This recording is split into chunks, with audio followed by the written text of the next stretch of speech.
প্রসঙ্গ সুন্দরবন বাঁচাবার জন্য ম্যানগ্রোভের সংরক্ষণ এবং প্রয়োজনীয়তা।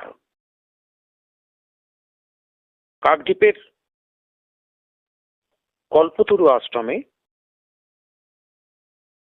নরেন্দ্রপুর রামকৃষ্ণ মিশনের লোকশিক্ষা পরিষদের উদ্যোগ ও ব্যবস্থাপনায়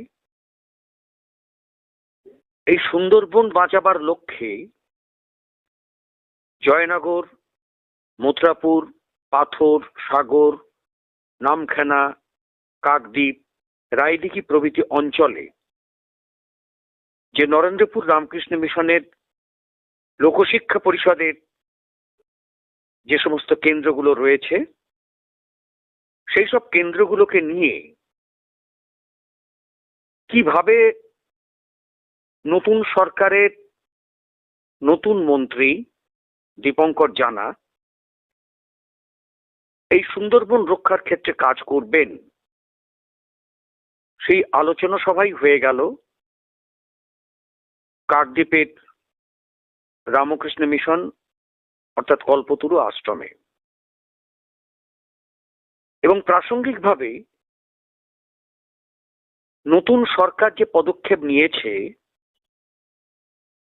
তা খুবই দৃঢ় পদক্ষেপ। সুন্দরবনের সার্বিক উন্নয়ন, নদী ভাঙন থেকে শুরু করে ম্যানগ্রোভ সংরক্ষণ এবং সেই সঙ্গে যাতায়াত, যোগাযোগ, স্বাস্থ্য, শিক্ষা, পানীয় জল সর্বক্ষেত্রেই আজ 2 মাসের এই সরকার যেভাবে প্রস্তুতি নিতে শুরু করেছে, আশা করা যায় যে আগামী দিনে সুন্দরবন রক্ষায় কিছুটা পরিপূর্ণতা পাবে বলেই সুন্দরবনবাসীর ধারণা। বন দপ্তরের হিসেব অনুযায়ী উত্তর এবং 2 চব্বিশ পরগনা মিলিয়ে এদেশের সুন্দরবন রয়েছে 4,260 বর্গ কিলোমিটার।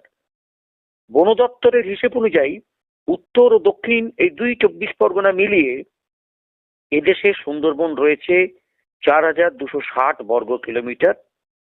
আর এই এলাকায় সুন্দরী, গরান, গেওয়া, বাইনের মতো প্রায় 100টি প্রজাতির গাছ জন্মায়, যেগুলো ম্যানগ্রোভ বা বাদাবনের অরণ্য বলা হয়, বাদাবনের গাছ। এর মধ্যে 28টি প্রকৃত ম্যানগ্রোভ প্রজাতির গাছ বলেই দাবি উদ্ভিদবিদদের। এই ম্যানগ্রোভই কিন্তু আমাদের ফুসফুস, আর আমরা এদের অবহেলা করছি, নির্বিচারে কেটে ফেলছি। সুতরাং ম্যানগ্রোভকে রক্ষাই করতে হবে। আপনারা জানেন যে প্রতি বছরই আন্তর্জাতিক ম্যানগ্রোভ দিবস পালিত হয় 26শে জুলাই, অর্থাৎ সামনেই, যা দুর্যোগ মোকাবিলায় এবং প্রাকৃতিক ঢাল রক্ষায় প্রয়োজনীয়তায় কথা পরিবেশরা বারবার স্মরণ করলেও ম্যানগ্রোভ নিয়মে ম্যানগ্রোভ নিধনে ভাটা পড়েনি, এ তল্লাটে এটা বলার অপেক্ষা রাখে না। সুতরাং বেসরকারি সংস্থা সারা বছর ধরেই যেভাবে ম্যানগ্রোভ রোপণের কর্মসূচি নেয়, কিন্তু পরিচর্যা সেই মতো কিন্তু হয়ে থাকে না। সরকারি ক্ষেত্রেও একই অবস্থা। সরকারি উদ্যোগে রোপণ করা গাছ অনেক ক্ষেত্রেই পরিচর্যার অভাবে নষ্ট হয়ে যায়। সবচেয়ে বেশি ম্যানগ্রোভ যে নষ্ট হচ্ছে বিশেষজ্ঞদের মতে মাছের ভেড়ি তৈরির জন্য।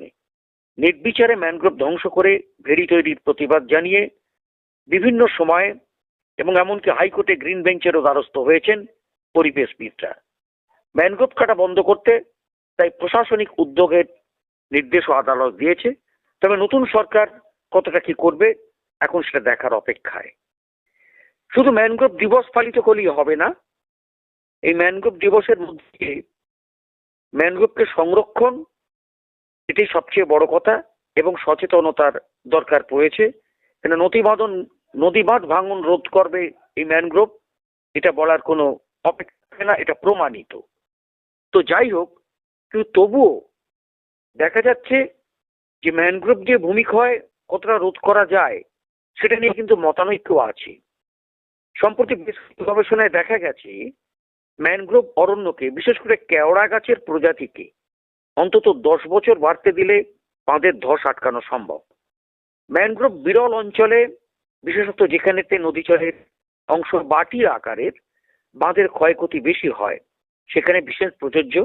বিশেষজ্ঞদের একাংশ মনে করেন ম্যানগ্রোভ ঘাটতি পূরণ করলে সুন্দরবনে বাঁধ বিপর্যয়ের সম্ভাবনা অবশ্যই কমবে। এবং দক্ষিণ 24 পরগনার অন্তর্গত সুন্দরবনের যে ব্লকগুলো যেগুলো রয়েছে সেগুলো দেখা যাচ্ছে যে ম্যানগ্রোভ পোঁতা হচ্ছে, কিন্তু তার পরিচর্যাটা কিন্তু হচ্ছে না। এবং যে হারে ম্যানগ্রোভ পোঁতার বাজেট থাকছে, আদৌ সেই হারেতে ম্যানগ্রোভটা পোঁতা হচ্ছে কিনা সে ব্যাপারে কিন্তু সন্দেহ রয়েছে। এখন সত্যি কথা বলতে কি, অরণ্য সুরক্ষার প্রয়োজন তো রয়েছে, এবং জীবন জীবিকার ক্ষেত্রে সুন্দরবনবাসীর একটা দীর্ঘমেয়াদী সুফল আসবে এই ম্যানগ্রোভ চারা লাগানোর ক্ষেত্রেই, যাতে নদী বাঁধ ভাঙে, নদী বাঁধ না ভাঙে, নদী বাঁধ যাতে রক্ষা হয়। এবং সুন্দরবন উন্নয়ন বোর্ড এবং এলাকার কৃষিজীবীদের সবাইকেই কিন্তু এই ব্যাপারেতে সহযোগিতা করতে হবে। এবং ম্যানগ্রোভ বাঁচাতে গেলে এদের দিকে সঠিক দৃষ্টি না দিলে কিন্তু ম্যানগ্রোভকে বাঁচানো সম্ভব হবে না। যদিও তথ্য বলছে যে বিপন্ন সুন্দরবন থেকে মুম্বাই, এটার জন্য কিন্তু সবচেয়ে বড় যে এখানেতে ভিলেন সে হচ্ছে জলবায়ু বদল। এই জলবায়ু পরিবর্তনের ফলে কি বলছেন বিজ্ঞানীরা, যে আগামী প্রায় 1.5 দশকের মধ্যে সুন্দরবন এবং পূর্ব মেদিনীপুর সহ দেশের উপকূলীয় এলাকাগুলি বিপদে পড়বে বলে দাবি করলেন বিশেষজ্ঞরা। বেঙ্গালুরুর আজিম প্রেমজি বিশ্ববিদ্যালয়ে প্রকাশিত একটা রিপোর্টে জানা যাচ্ছে 1960 সালের তুলনায় দক্ষিণ 24 পরগনা এবং পূর্ব মেদিনীপুরের গড় উষ্ণতা 1 ডিগ্রি সেলসিয়াস বেড়ে গিয়েছে। পূর্ব মেদিনীপুরের শীতকালীন বৃষ্টি, উত্তর পূর্ব মৌসুমী বায়ুর জেরে বৃষ্টিপাত 11% বেড়েছে। তাপমাত্রা সহ জলবায়ু পরিবর্তন এবং ঝড়ঝঞ্ঝা বৃদ্ধির জেরে সুন্দরবনের মতো পরিবেশগত সংবেদনশীল এলাকায় বাঁধ ভাঙা, জলোচ্ছ্বাস এবং পানীয় জলেতে লবণাক্ত হয়ে উঠছে। পানীয় জল কিন্তু লবণাক্ত হয়ে উঠছে। অনেক সময় দেখা যাচ্ছে যে যখন ডিপ টিউবওয়েল থেকে জল যখন তোলা হচ্ছে, দেখা যাচ্ছে সেখানে থেকে নোনা জল। যারা সুন্দরবনে গেছেন, সুন্দরবনের জল খেয়েছেন, তারা কিন্তু এটা স্বাদ পাবেন। এই বিপদ সামলাতে সুন্দরবনের বাসিন্দা এবং যারা বিশেষত যারা মহিলারা যারা আছেন, ম্যানগ্রোভ সৃজনের পথে তারা হাঁটছেন, এটাও কিন্তু রিপোর্টে উল্লেখ আছে। রিপোর্টে কি দাবি করা হয়েছে আশ্চর্য হয়ে যাবেন। রিপোর্টে বলা হচ্ছে 2040 সাল নাগাদ দেশের 40টি উপকূলীয় জেলার গ্রীষ্মের গড় তাপমাত্রা 1 ডিগ্রি সেলসিয়াস বাড়বে। এর মধ্যে সব থেকে বেশি তাপমাত্রা বাড়তে পারে এর্নাকুলামে। বৃষ্টির ক্ষেত্রে বিপন্ন হতে পারে মুম্বাই শহরতলি, উপকূলীয় মহারাষ্ট্র, গুজরাটে, এটা বলা হয়েছে। কিন্তু সমুদ্রের জলস্তর বৃদ্ধি এবং ভাঙনের জেরে উড়িষ্যার গঞ্জামের বিপদের আশঙ্কাও আছে বলে বলা হয়েছে, এবং বাড়ছে সামুদ্রিক ঘূর্ণিঝড়ের প্রকোপও। সুতরাং ভাববার কোনো অবকাশ নেই। এটাও যেমনি দেখা যাচ্ছে এক আতঙ্ক, তেমনি বিশেষজ্ঞরা যারা এই নিয়ে গবেষক, সেই গবেষকরা তারা বলছেন 5 বছরে 21% ম্যানগ্রোভ কমেছে বিশ্বে। মহাসাগরগুলির সামগ্রিক পরিস্থিতি যাচাইয়ের জন্য 5 বছর অন্তর ওয়ার্ল্ড ওশান অ্যাসেসমেন্ট করিয়ে থেকে রাষ্ট্রপুঞ্জ। এই ওয়ার্ল্ড ওশান অ্যাসেসমেন্ট যে করানো হয়, রাষ্ট্রপুঞ্জ যেটা করে, এবছর সেই সমীক্ষায় দেখা গেছে আগের চেয়েও সারা পৃথিবীতে ম্যানগ্রোভ অরণ্য কমেছে 21%। চিন্তা করুন, সারা পৃথিবীতে। মজার বিষয় হলো নতুন 10টা দেশে ম্যানগ্রোভ অরণ্য আবিষ্কৃত হয়েছে। আগে 118টা দেশে ম্যানগ্রোভের হদিশ ছিল, এখন তা বেড়ে হয়েছে 128টা। তবে মোট ম্যানগ্রোভ কমেছে। এর জন্য কিন্তু দায়ী করেছে কিসে? ভেড়ি এবং চিংড়ি চাষকেই প্রধান ভিলেন বলে মনে করছেন এই গবেষকরা। তো যাই হোক, এখন 21% যে কমেছে এবং নতুন 10টি দেশে যে ম্যানগ্রোভ পাওয়া গিয়েছে ঠিকই, এর কারণ হলো উন্নত যন্ত্রপাতি ব্যবহার করে সন্ধান চালানো হয়েছিল, যেগুলো আগে থেকেই ম্যানগ্রোভ ছিল। এটা নতুন করে কিছু হয়নি, বরং সেখানে রয়েছে। যেখানে ভেড়ির জন্য কমে গিয়েছে, 5 বছরে 21% ম্যানগ্রোভ কমে গেছে। সেই কারণেতেই এই ভেড়ি তৈরি করে চিংড়ি চাষ শুরু হলেও পরবর্তীতে তা বিভিন্ন কারণে পরিত্যক্ত হয়েছে। উপকূলবর্তী অধিকাংশ মহকুমাতেই তা রয়েছে। বিশেষ করে পূর্ব মেদিনীপুরে পরিত্যক্ত ভেড়ির আয়তন সব মিলিয়ে মুম্বাইয়ের ধারাবি বস্তির সমতুল্য। সেগুলো ম্যানগ্রোভ বসানোর জন্য পরামর্শ দিচ্ছেন বিশেষজ্ঞরা বা গবেষকরা। কারণ গবেষণা করে দেখা গেছে যে ভেড়ির পাশে যদি ম্যানগ্রোভ থাকে তাহলে কিন্তু উপকারী হয়। কিরকম উপকার? ওষুধ, অর্থাৎ মাছের খাবার কমে যায়, ওষুধের প্রয়োজন কম হয়। কারণ ম্যানগ্রোভের পাতা বিভিন্ন রোগ ঠেকাতে পারে। আবার পচা পাতা চিংড়ির খাদ্যও হয়। এভাবে চিংড়ি চাষ করলে ইউরোপীয় ইউনিয়নের মাপকাঠি থেকে রপ্তানি সম্ভব হবে। ইউরোপীয় ইউনিয়নের একটা মাপকাঠি আছে, সেক্ষেত্রে সে দেশে এটা দেওয়া সম্ভব হবে। আর কম খরচে এতে উৎপাদনও বাড়বে। তো যাই হোক না কেন, এই প্রস্তাব ইতিমধ্যেই পূর্ব মেদিনীপুর থেকে মাননীয় মুখ্যমন্ত্রী শুভেন্দু অধিকারীকে চিঠি দিয়েছেন বলেও সংবাদ সূত্রে প্রকাশ। এতে জীবিকাও হবে, ম্যানগ্রোভও বাড়বে বলেও আশা করছেন যে গবেষকরা। তো যাই হোক, ম্যানগ্রোভ দিবস পালনের মধ্যেই হবে না। এইসব ব্যাপার নিয়েই যে আলোচনাটা ছিল, যেটার সম্প্রতি যে রিসার্চ, সেই গবেষণার কথাটা আপনাদের তুলে ধরলাম আলোচনা প্রসঙ্গে। কিন্তু দেখা যাচ্ছে যে এখানেতে লোকশিক্ষা পরিষদের যিনি মহারাজ এবং যার দায়িত্বে যিনি আছেন, এবং যেভাবে নরেন্দ্রপুর রামকৃষ্ণ মিশন, লোকশিক্ষা পরিষদ সারা সুন্দরবন জুড়ে সারা বছর ধরে এলাকার আর্থসামাজিক উন্নয়নের স্বার্থে নিরলস কাজ করে চলেছেন, এবং এই মহারাজ এবং তার সমস্ত সৈন্য সামন্ত যারা আছেন তারা যেভাবে নির্ভীকভাবে কাজ করে চলেছেন, আমরা শুনব যে মহারাজের বক্তব্য, শ্রদ্ধেয় মহারাজ তার বক্তব্য শুনব। আমরা শুনব এই কল্পতরু আশ্রমেতে এই কাকদ্বীপেরই মানুষ, ভূমিপুত্র দীপঙ্কর জানা, যিনি সম্প্রতি সুন্দরবন উন্নয়ন প্রতিমন্ত্রী হয়েছেন, এবং তার বক্তব্য আমরা শুনব। এবং সেক্ষেত্রে আমরা দেখব যে এই সুন্দরবন রক্ষার ক্ষেত্রে কিভাবে রাজ্য সরকারের সঙ্গে এই লোকশিক্ষা পরিষদ কিভাবে সম্মিলিত হয়ে কাজ করার প্রচেষ্টা নিয়েছেন, সেই সব কথা আসুন আমরা ক্যামেরায় দেখি, শুনি, এবং এই মূল্যবান বক্তব্যগুলো শোনার প্রয়োজন আছে। কেননা সুন্দরবন রক্ষা যদি না হয়, সুন্দরবন যদি না বাঁচে, তাহলে কিন্তু ভাববেন যে কলকাতাও বাঁচবে না।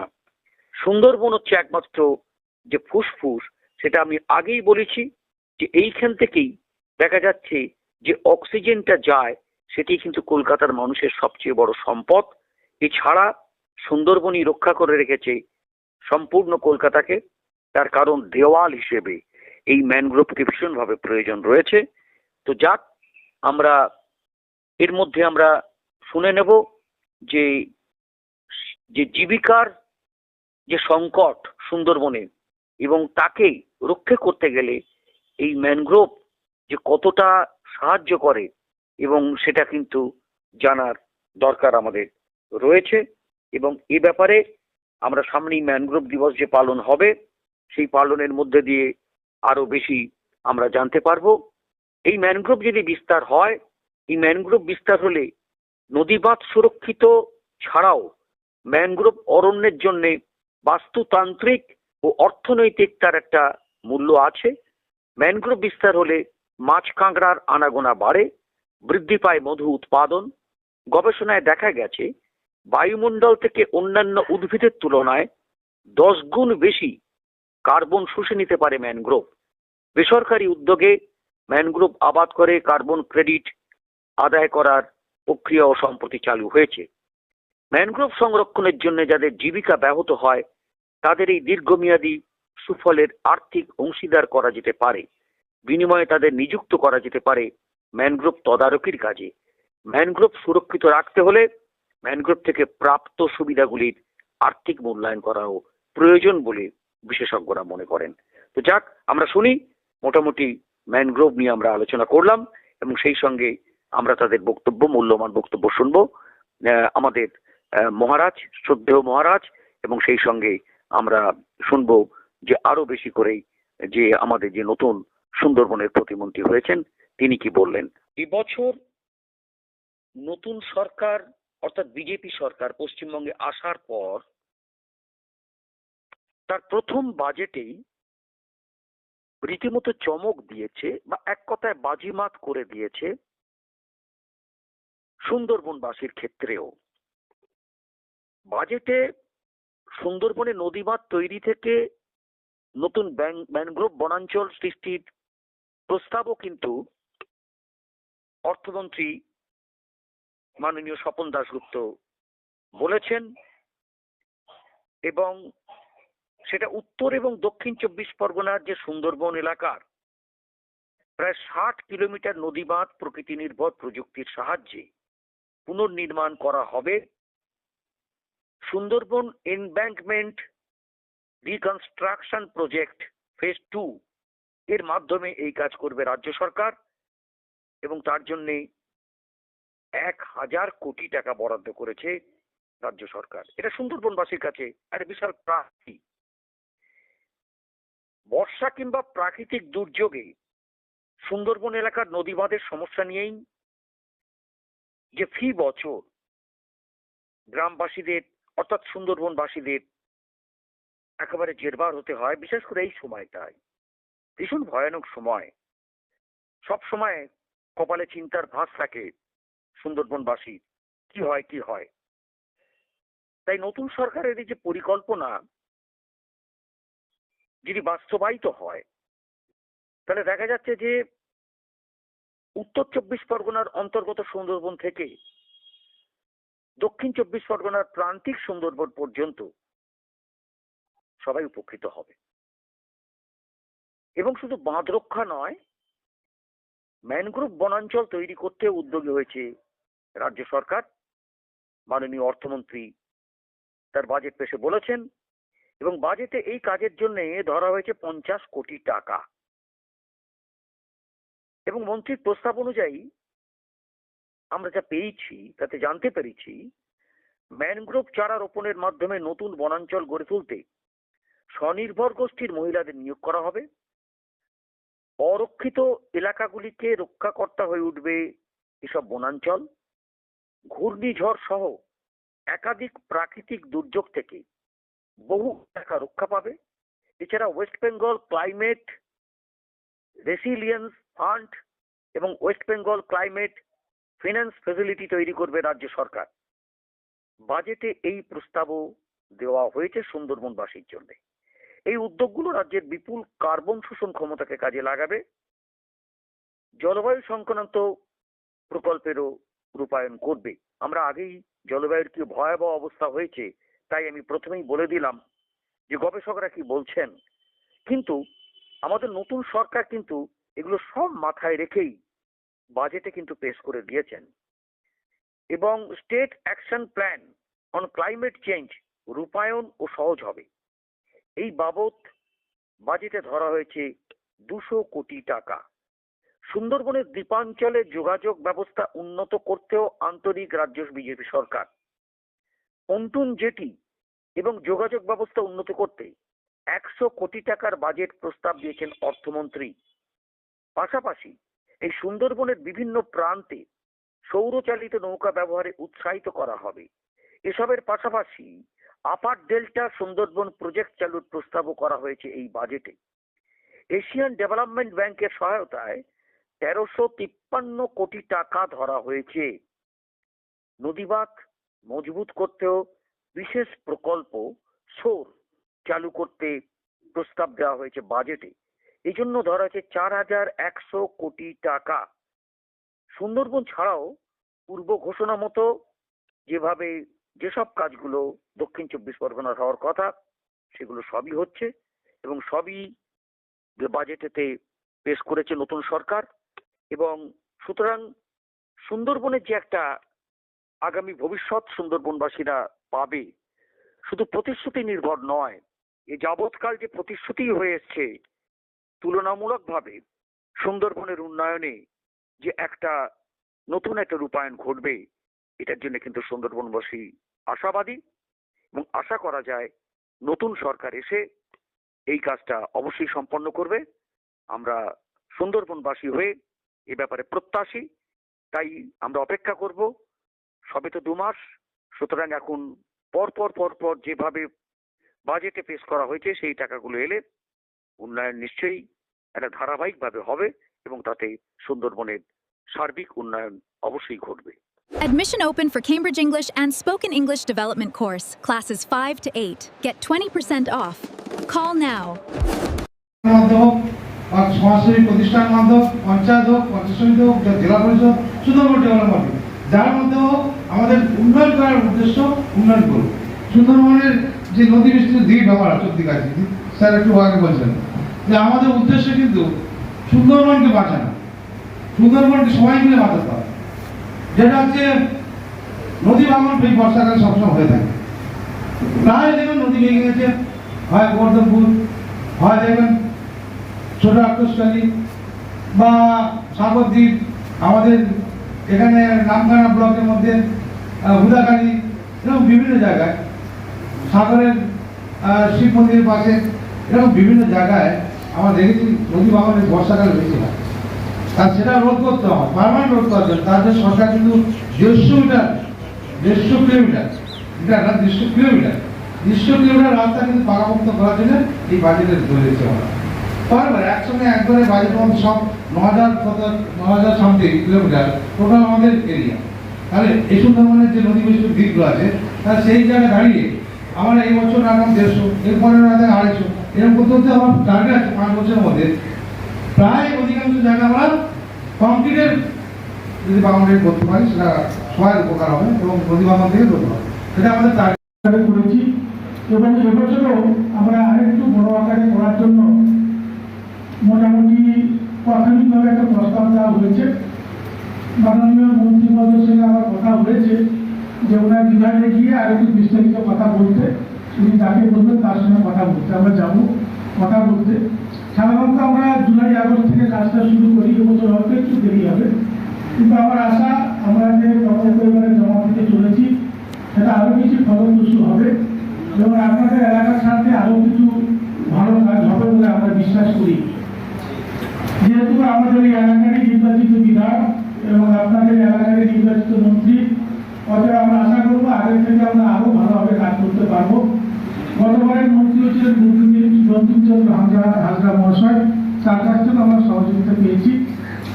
আশা করবো ভবিষ্যতেও আমাদের শ্রী দীপঙ্কর জানা বর্তমানে যিনি এই কাকদ্বীপের বিধায়ক এবং পশ্চিমবঙ্গ সরকারের 2টো বিভাগের মন্ত্রী আছে, খুবই ব্যস্ত এবং